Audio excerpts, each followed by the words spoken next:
Assalamualaikum warahmatullahi wabarakatuh. Hari ini kita membahas beberapa istilah. Ada TPHD, ada KBIH, ada kloter, ada rombongan, ada regu, ada nomor urut calon haji. Ini kalau kita ketahui akan membuat kita nyaman nanti dalam mengikuti prosedur-prosedur tahapan sebelum keberangkatan. Pertama, TPHD, Tim Pembimbing Haji Daerah. Itu terdiri dari 8 orang. Pertama, Ketua Kloter, yang kedua Pembimbing Ibadah Haji, yang ketiga ada 3 orang tokoh masyarakat, biasanya para ustadz. Kemudian ada 3 tenaga kesehatan yang akan membantu pemeriksaan kesehatan para jemaah haji nanti di Mekah ataupun Madinah dalam pelaksanaan ibadah haji. Ada KBIH, Kelompok Bimbingan Ibadah Haji. Untuk Padang Sidimpuan, KBIH ini belum ada yang resmi di tahun 2023. Mungkin ke depan akan ada sebagian membentuk KBIH, Kelompok Bimbingan Ibadah Haji. KBIH ini banyak memandu jemaah nanti di sana, terutama bagi yang belum pernah berangkat umroh ataupun haji. Tentunya memijakkan kaki di tanah suci hal yang baru, masih banyak kebingungan ataupun hal-hal lain yang butuh pengalaman. Tentunya dari KBIH ini akan dipandu nanti, misalnya bagaimana pelaksanaan tawaf yang lebih mudah, jam-jam yang kosong, mengambil mikot ke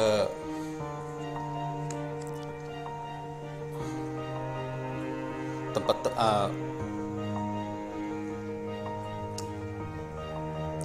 mengambil mikot, kemudian ziarah ke tempat-tempat bersejarah, ataupun bagaimana mempersiapkan barang-barang keberangkatan, bagaimana mengemas koper, persiapan-persiapan non teknis lainnya bisa dibimbing KBIH nanti di sana, terutama saat di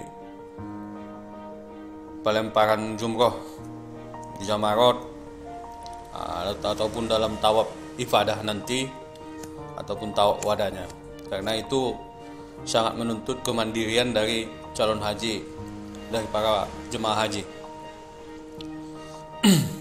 KBIH, Kelompok Bimbingan Ibadah Haji. Untuk kota-kota lain seperti Medan itu keberangkatannya sudah ada didampingi 2-3 KBIH di dalam kloter keberangkatan Medan itu. Satu kloter itu ada 3 KBIH, ada yang 2, ada yang 1. Kemudian ada kloter. Kloter itu kelompok terbang, singkatan dari kelompok terbang. Kalau Padang Sidimpuan itu kelompok terbang ke-19.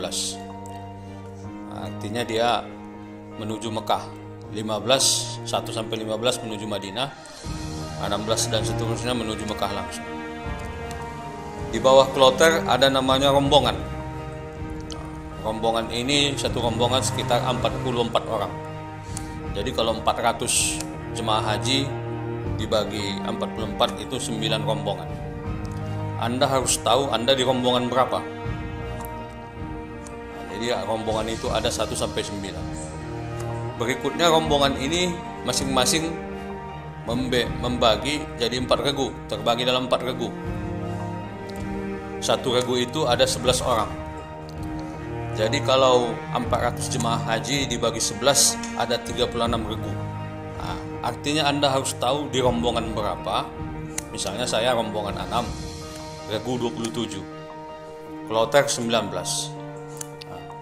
Ini nanti kalau kita di Mekah ataupun di Madinah, kita harus tahu kelompoknya, kelompok kita. Karena kadang-kadang ada ziarah, ada kegiatan, ada pembagian makanan. Kita harus tahu kita di regu mana, ada keberangkatan bus. Misalnya rombongan 6, regu 27, itu kita. Nah, ada 4 regu itu. 24, 25, 26, 27. Kalau nggak salah saya.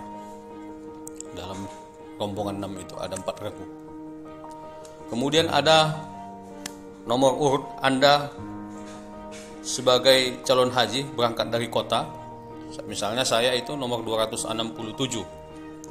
Istri itu biasanya berdampingan dengan suami. Istri jadi 268. Kalau Anda nanti 300, istri Anda 301. Nggak dipisah. Cuman kamar nanti di sana itu dipisah. Tidak ada yang satu kamar suami istri. Laki-laki semua. Ada yang 4 orang, ada yang 5 orang, ada yang 3 orang, satu kamar. Para perempuan juga, wanita begitu, satu kamar semua. Makanya kemarin saya singgung itu, kadang-kadang kita laki-laki harus mencuci sendiri, tidak bisa dicuci oleh istri, atau Anda harus ke laundry. Nomor urut ini gunanya mulai dari mengantar tas nanti ke kantor pemberangkatan atau kantor wali kota atau ke Depak. Naik bus Anda butuh nomor urut.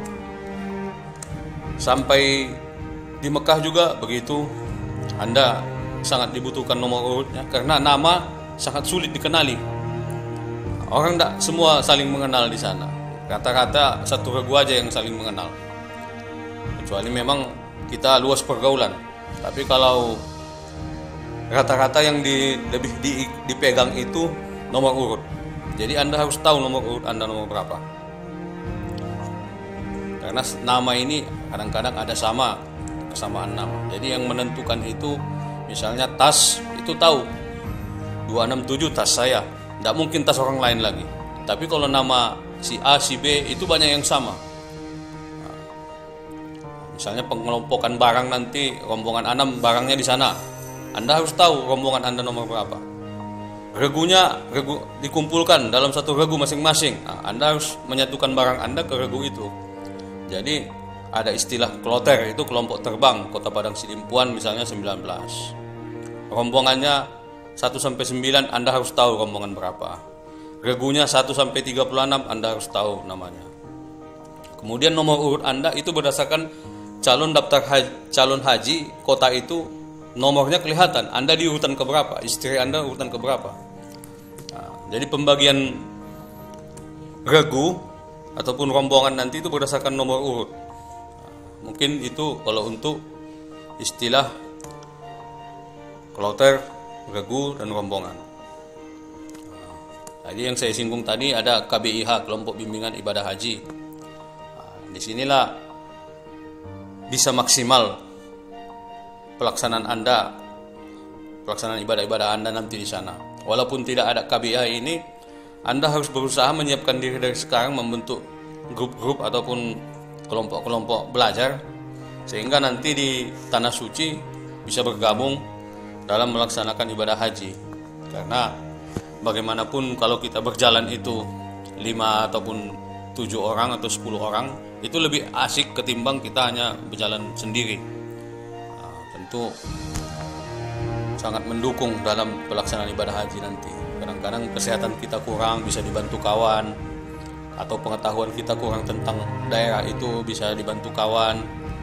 Nah, saling berangkat di tengah malam, misalnya untuk subuh kita berangkat sudah jam 2 pagi, berangkat subuh.